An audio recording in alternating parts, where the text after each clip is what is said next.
பிறரது முகக்குறிப்பை கொண்டே அவர்களின் குணநலன் இப்படி என்று கண்டுபிடிப்பது ஒரு கலை. அந்த கலைக்கு சொந்தக்காரர் ஹனுமன். அவரது புத்தி கூர்மையை தன்னுடைய முதல் சந்திப்பிலேயே அறிந்து கொண்டவர் ராமபிரான். ராமனும் லட்சுமணனும் ஹனுமனை முதலில் அணுகினர். ஹனுமன் அவ்விருவரையும் கூர்ந்து நோக்கி, முரண்பாடு உடைய நீங்கள் யார்?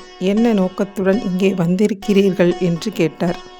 லட்சுமணன் ஹனுமனை பார்த்து, எங்களிடம் நீ காணும் முரண்பாடு என்ன என்று கேட்டார். ஆஞ்சநேயர் ராம லட்சுமணர்களை பார்த்து, உங்களை பார்த்தால் தேவர்கள் போல் தோன்றுகிறது.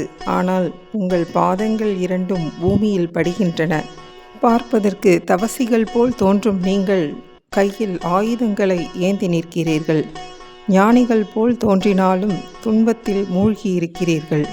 நீங்கள் இழந்துவிட்ட ஏதோ ஒரு பொருளை தேடுபவர்கள் போல் காட்சி அளிக்கிறீர்கள்.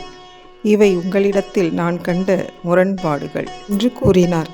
ஹனுமனின் உரையாடலை கேட்ட ராமன், இவன் ஞானம் கொண்டவன், இவனோடு நட்பு கொள்ளுவது நமக்கு மிகவும் பயனுள்ளதாக இருக்கும் என்று கூறி தங்களை அறிமுகப்படுத்தி கொண்டார்.